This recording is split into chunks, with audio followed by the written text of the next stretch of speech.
السلام علیکم ورحمۃ اللہ وبرکاتہ۔ اعوذ باللہ من الشیطان الرجیم، بسم اللہ الرحمن الرحیم۔ وَإِن جَنَحُوا لِلسَّلْمِ فَاجْنَحْ لَهَا وَتَوَكَّلْ عَلَى اللَّهِ إِنَّهُ هُوَ السَّمِيعُ الْعَلِيمُ۔ وَإِن يُرِيدُوا أَن يَخْدَعُوكَ فَإِنَّ حَسْبَكَ اللَّهُ هُوَ الَّذِي أَيَّدَكَ بِنَصْرِهِ وَبِالْمُؤْمِنِينَ وَأَلَّفَ بَيْنَ قُلُوبِهِمْ لَوْ أَنفَقْتَ مَا فِي الْأَرْضِ جَمِيعًا مَا أَلَّفْتَ بَيْنَ قُلُوبِهِمْ وَلَكِنَّ اللَّهَ أَلَّفَ بَيْنَهُمْ إِنَّهُ عَزِيزٌ حَكِيمٌ۔ محترم سامعین کرام، سورۃ الانفال سورہ نمبر 8 اور اسی سورت سے آیت نمبر 61، 62، 63 یہ چند آیات آپ کے سامنے تلاوت کی گئی۔ سامعین کرام، اللہ تبارک و تعالیٰ نے فرمایا اس سے پہلی آیتوں کے اندر، اس سے پہلے آپ کے سامنے بیان کیا جا چکا ہے کہ اللہ تبارک و تعالیٰ نے فرمایا کہ اگر دشمن قوم سے دغا بازی کا اندیشہ ہو تو ان کے عہد کو، ان کے صلح کو ان کے برابر میں پھینک دو اور برابر کا ان کو جواب دو، لیکن اگر صلح کا ماحول بنے تو صلح کرو۔ یہ اسلام اور ایمان کا سب سے بڑا تقاضا ہے کہ اگر صلح کا ماحول بنے تو صلح کرو۔ اللہ تبارک و تعالیٰ نے فرمایا وَإِن جَنَحُوا لِلسَّلْمِ فَاجْنَحْ لَهَا وَتَوَكَّلْ عَلَى اللَّهِ، اگر وہ لوگ صلح کی طرف مائل ہو تو تم بھی صلح کی طرف مائل ہو جاؤ، یعنی صلح کرو۔ یہاں پر ایک بات سب سے پہلے واضح کر دیں کہ جو باتیں کہی جا رہی ہیں یہ عام طور پر اسلامی مملکت کے لیے کہی جا رہی ہے، جہاں پر خلیفہ ہو، امیر ہو، حکام ہو، اور وہاں پر بھی جو صلح ہوگی تو وہ دنیاوی معاملات میں، دینی معاملات میں نہیں۔ آپ سے جنگ نہیں کریں گے، دنیاوی معاملے میں اگر کوئی خیر کا کام ہوگا تو آپ کو سپورٹ کر دیں گے بس۔ لیکن یہ جو صلح کا معاملہ ہے یہ عام مسلمانوں کے سماج و معاشرے میں بھی ہمیشہ قائم رہنا ہے، یعنی کہیں پر اگر صلح کی بات ہو تو صلح کرنا ہے، لیکن وہاں پر بھی یہی ہوگا کہ دین کے معاملے میں نہیں، منہج کے معاملے میں نہیں، شریعت کے معاملے میں نہیں، دنیاوی معاملے میں۔ اگر کسی طرح کے سپورٹ کی ضرورت ہے سپورٹ کر دیں گے، اگر کوئی دنیاوی خیر کی ضرورت ہے کر دیں گے، لیکن دینی معاملے میں جو قرآن کا حکم ہوگا اور جو نبی کا فرمان ہوگا بس وہی چلے گا، دوسری چیز نہیں چلے گی۔ اللہ تبارک و تعالیٰ نے فرمایا ہے محمد صلی اللہ علیہ وسلم وَإِن جَنَحُوا لِلسَّلْمِ فَاجْنَحْ لَهَا، اگر وہ صلح کی طرف مائل ہو تو آپ بھی صلح کیجئے۔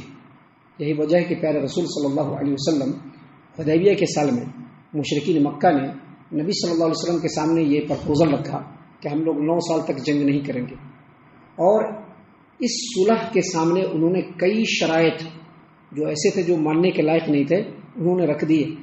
نبی صلی اللہ علیہ وسلم نے ان شرائط کی روشنی میں ہی ان کے صلح کو ایکسیپٹ کیا۔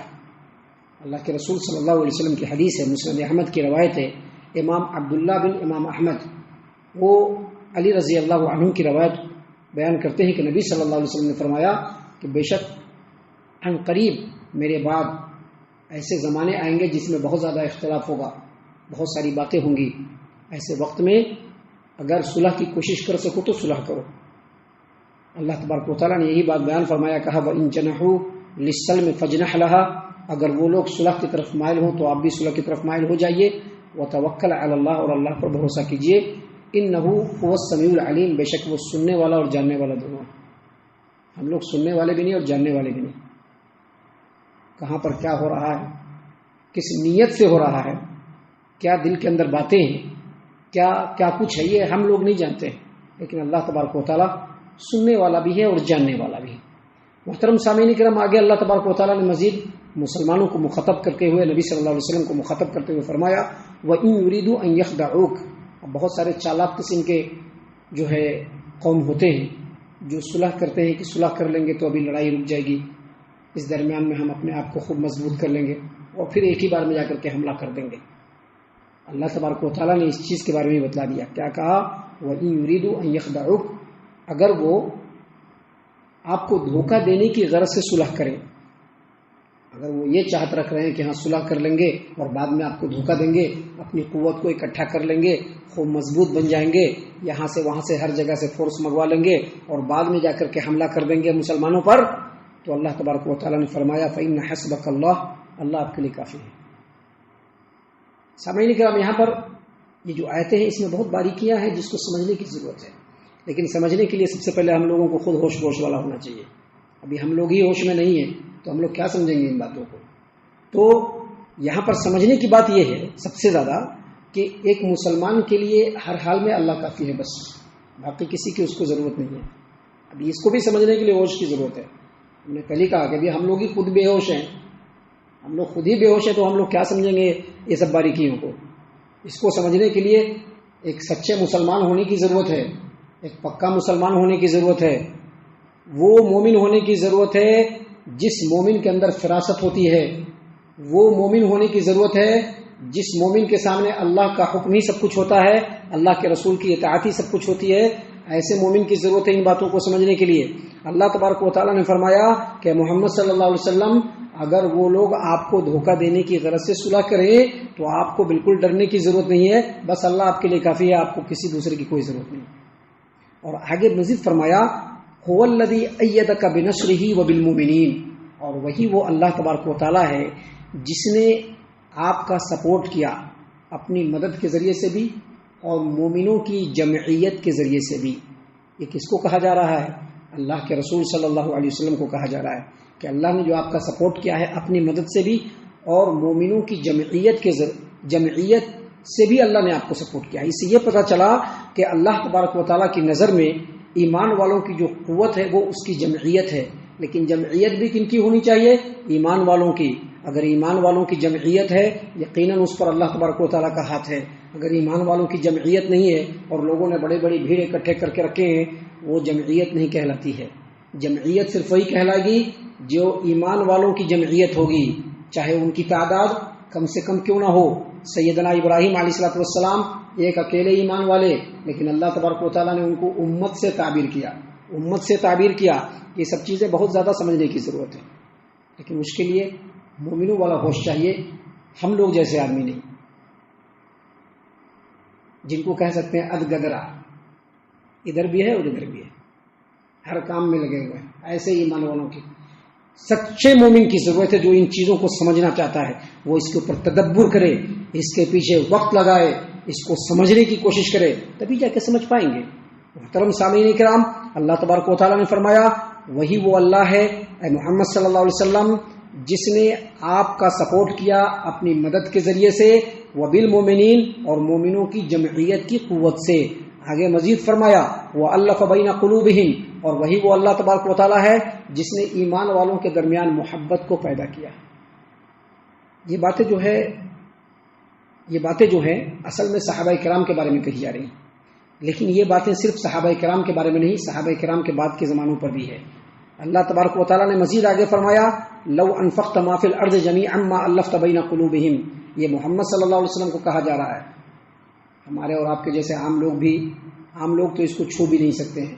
اللہ تبارک و تعالیٰ نے محمد صلی اللہ علیہ وسلم کو کہا کہ اگر آپ زمین میں جو کچھ ہے وہ سب خرچ کر دیں پھر بھی ایک دوسرے کے دل کو نہیں جوڑ سکتے ہیں۔ دل کو جوڑنے والا صرف اللہ ہے۔ ابھی ہم لوگ دل دوسرے طریقوں سے جوڑنے کی کوشش کرتے ہیں، بات سمجھ رہے ہیں نا؟ ابھی ہم لوگ دلوں کو دوسرے طریقے سے جوڑنے کی کوشش کرتے ہیں۔ دل نہیں جڑے گا، دل صرف ایمان سے جڑے گا، اور اگر دل نہیں جڑ رہا ہے اس کا مطلب ایمان نہیں ہے۔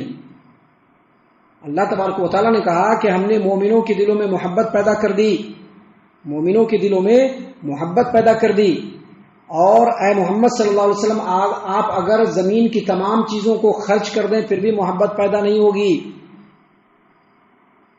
لیکن اللہ تبارک و تعالیٰ نے ان کے درمیان محبت پیدا کی۔ زمانہ جاہلیت میں نبی صلی اللہ علیہ وسلم کی ایمان لانے سے پہلے، نبی صلی اللہ علیہ وسلم کے نبی بننے سے پہلے جب ایمان والے نہیں تھے تو زمانہ جاہلیت میں صحابہ کرام جب زمانہ جاہلیت میں تھے ان کے درمیان بڑی شدید نفرت تھی۔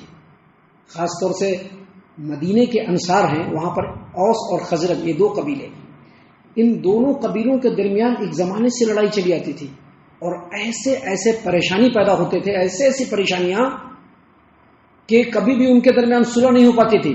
لیکن ان تمام فساد، فتنے اور خرابی کا خاتمہ اللہ تبارک و تعالیٰ نے کن چیزوں سے کیا؟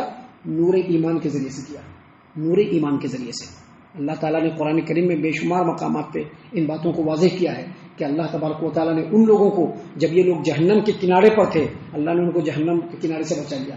ان لوگوں کو جب یہ لوگ ایک دوسرے کے شدید دشمن تھے، اللہ تبارک و تعالیٰ نے نور ایمان کے ذریعے سے ان کی دشمنی کا خاتمہ کیا.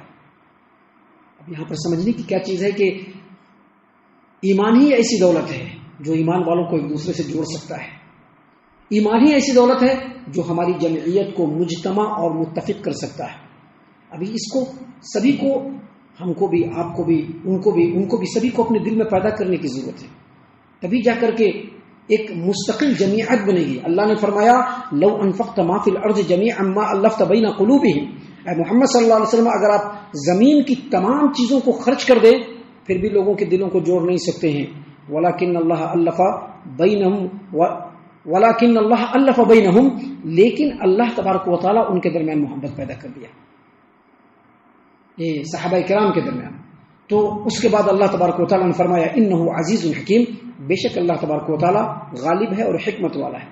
تو ان آیتوں کے اندر اللہ تبارک و تعالیٰ نے دو باتیں بیان کی. ایک یہ کہ صلح، اگر صلح کا معاملہ ہو صلح کی طرف جھکنا ہے. دوسرا اللہ تبارک و تعالیٰ نے اپنے احسان کو گنایا کہ اللہ تبارک و تعالیٰ نے تمہارے درمیان نور ایمان کی روشنی کی وجہ سے محبت پیدا کی ہے. اسی لیے یہ جو ایمان ہے یہ اختیاری چیز ہے، یہ اختیاری چیز نہیں ہے، یہ ہم کو خود اختیار کرنا ہے. یہ اللہ کی طرف سے اضطراری نہیں ہے، یہ اختیاری چیز ہے، ہم کو خود اختیار کرنا ہے. ہم کو ایسا بننا ہے کہ ہمارے اندر ایمان پیدا ہو، اور جب ہمارے اندر ایمان پیدا ہوگی تو یقینی طور پر ہمارا ایک مجتمع بنے گا، ہماری ایک جمعیت بنے گی، ہماری ایک قوت بنے گی. اس کے لیے ایمان پیدا کرنے کی ضرورت ہے. بغیر ایمان کے ہماری جمعیت نہیں بن سکتی ہے. ہم اللہ تعالیٰ سے دعا کرتے ہیں کہ اللہ تعالیٰ ہم تمام کو ان تمام باتوں کے اوپر خوب غور و فکر اور تدبر کرنے کے ساتھ ساتھ ان باتوں کے اوپر عمل کرنے کی توفیق عنایت فرمائے، آمین. اللہ تعالیٰ ہم تمام کو صحیح معنوں میں پکا سچا مومن مسلمان بنائے، اللہ اور اس کے رسول صلی اللہ علیہ وسلم کی اطاعت و فرما برداری کرنے والا بنائے، صحابہ کرام رضی اللہ عنہم کے طریقے پر چلنے والا بنائے، جنت الفردوس میں جگہ عطا فرمائے. اے اللہ ہم تمام کو جہنم سے پناہ دے، اے رب العالمین ہم تمام کو جہنم سے پناہ دے، اے مالک الملک ہم تمام کو جہنم سے پناہ دے، آمین یا رب العالمین. وما علینا الا البلاغ المبین. تبارك الذي نزل الفرقان على عبده ليكون للعالمين نذيرا.